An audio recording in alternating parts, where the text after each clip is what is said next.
I'm Mercedes, your super host. We are in the Czech Republic, guys. We are here on vacation, visiting family. I'm in my family's backyard. I'm so sorry for the noise, but today we're gonna talk about co-hosting versus arbitrage.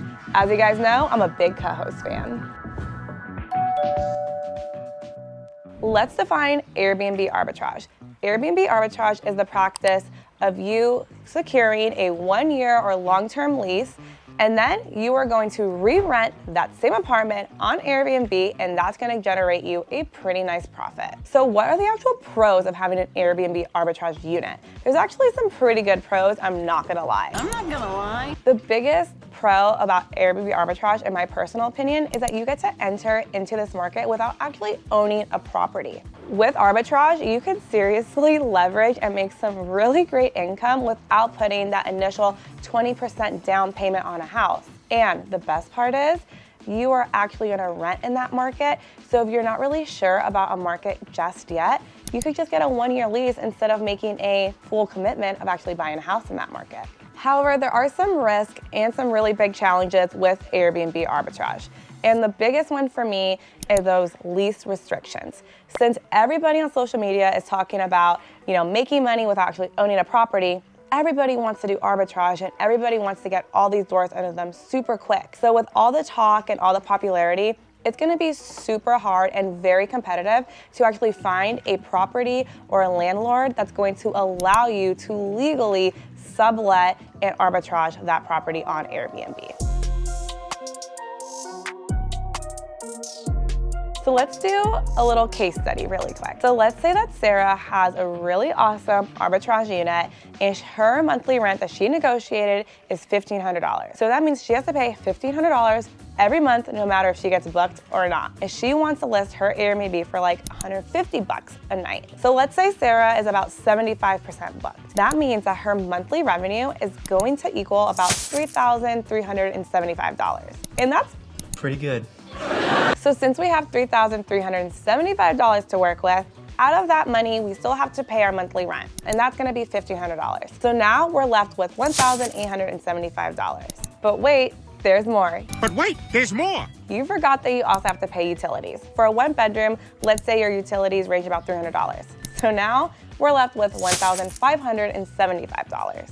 And you always have to account for like some miscellaneous expenses. So I like to do an average about $200. That could include toilet paper. We know that's super expensive if something breaks, and just like overall maintenance of the unit. So you're left with $1,375. That's a pretty good profit on a property that you don't even own. Now, that number sounds really amazing, but we have to remember with arbitrage, there is a pretty big chunk of an upfront cost. You sometimes have to pay first and last month's rent, maybe an additional security deposit because your landlord knows you're doing Airbnb and doesn't really trust the process yet.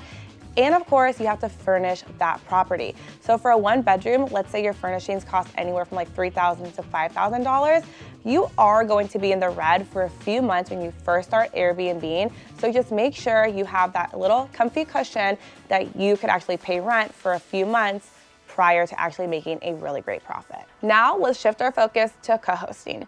Co-hosting is the practice of partnering with a homeowner who has an Airbnb, and you are essentially managing that Airbnb. When you start co-hosting an Airbnb, the biggest advantage and the biggest pro is that you're walking into a place that's already furnished, already going, already operating, and all you have to do is take over that listing and manage it. Let's talk about the biggest pro about co-hosting versus arbitrage. When you co-host, you don't have to set up the property.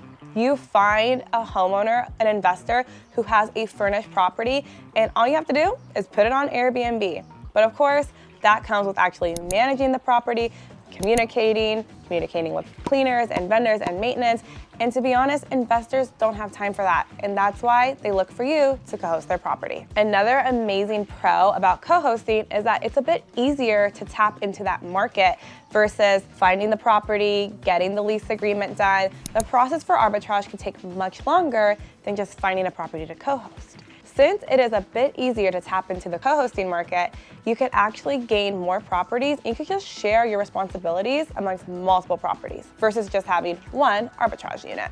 However, to get to those multiple listings, you have to build those really strong connections with property owners and with investors, and obviously make it known that you are an asset to that Airbnb, because you have to ensure that your guest satisfaction is at 100% and that you are well managing all of those operational tasks. There are not too many cons about co-hosting, and I may be biased here, but the biggest con about co-hosting, and it's not really a con, but that is that you are sharing some responsibilities with the homeowner. So you're not just by yourself renting out a unit.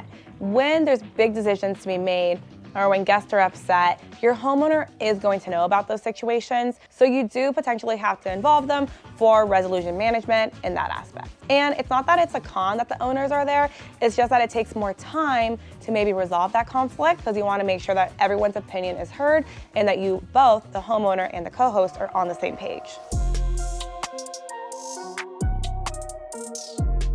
Let's do a case study about, whoa, that was a big, what was that? Oh, it's like a butterfly bumble thing. It's cute.